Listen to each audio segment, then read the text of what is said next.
आजू के दिनवा सुहावन रतिया लोभावन हो ललना लाल भइले कुलवा के दीपक मनावा में आस लागल हो।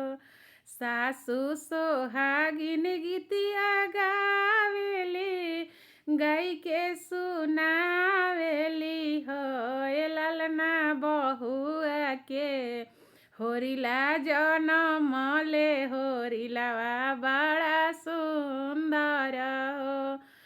अखिया तो हवे जैसे बाबूजी के नकिया हो माई के हो ललना मुहावा हो चंदावा सुरुजवा तो सगरो जोर भइले